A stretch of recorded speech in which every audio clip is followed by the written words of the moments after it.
الہ واحد، تمہارا معبود ایک ہی معبود ہے۔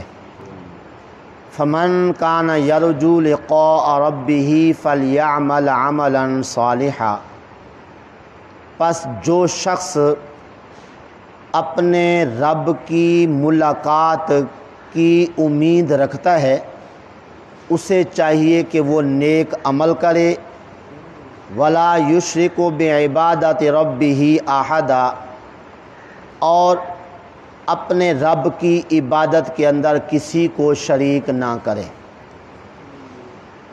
حضرت علامہ استاذ العلماء مفتی غلام رسول سعیدی صاحب علیہ الرحمت اس آیت کا مطلب یوں بیان فرماتے ہیں کہ جو شخص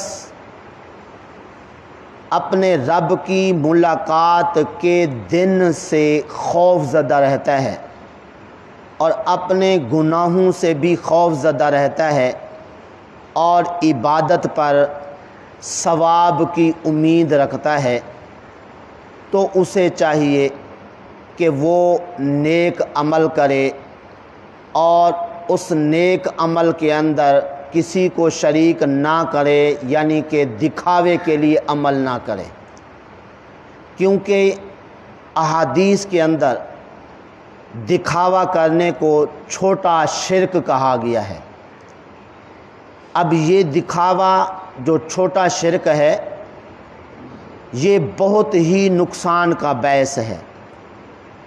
کیا نقصان ہوتا ہے اس سے؟ کہ جو بندہ نیکیاں کرتا ہے، عبادت کرتا ہے، ان نیکیوں پر اور اس عبادت پر اسے ثواب نہیں ملتا ہے۔ اسی لیے تبیان القرآن کے اندر ایک شان نزول اس آیت کا یہ بیان کیا گیا ہے۔ ایک شخص آقا کریم صلی اللہ علیہ وسلم کی پاک بارگاہ میں حاضر ہوا، عرض کرنے لگا حضور میں جہاد کرنا چاہتا ہوں، لیکن میری یہ بھی خواہش ہے کہ لوگوں کو میرا جہاد کرنا بتایا جائے اور لوگوں کو بھی اس کا علم ہو جائے۔ آقا کریم صلی اللہ علیہ وسلم نے فرمایا اس پر تمہیں کوئی اجر نہیں ملے گا۔ اسی طرح حضرت عبداللہ بن عباس رضی اللہ تعالی عنہما فرماتے ہیں یہ آیت ایک جندب نامی شخص کے بارے میں اتری۔ اس کا کیا کام تھا؟ فرمایا کہ جب وہ نماز پڑھتا اس نماز پر اس کی تعریف کی جاتی تھی تو وہ اور زیادہ نمازیں پڑھتا۔ اسی طرح اگر وہ روزے رکھتا تو روزے رکھنے پر اس کی تعریف کی جاتی تو خوش ہو کے وہ اور روزے رکھتا۔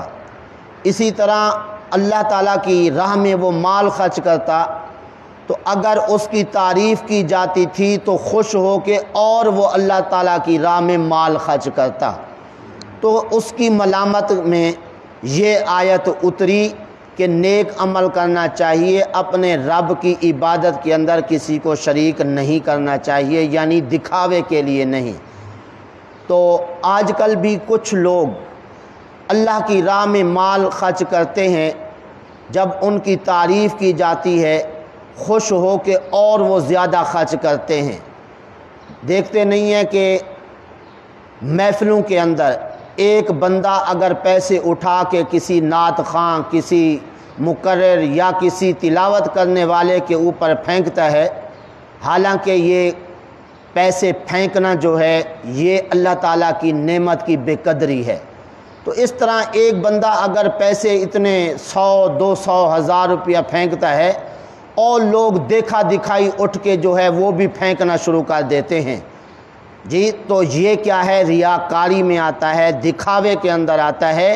اس پر اس مولوی صاحب یا نعت خواں یا قاری صاحب کی جو پیسوں کے ذریعے تعاون اس کا کر رہا ہے تو اس پر اس کو کوئی فائدہ نہیں ہوگا، الٹا اس پر جو ہے اس کو عذاب الہی ہو سکتا ہے۔ وہ کیسے؟ ذرا غور فرمائیے۔ حضرت ابو ہریرہ رضی اللہ تعالی عنہ فرماتے ہیں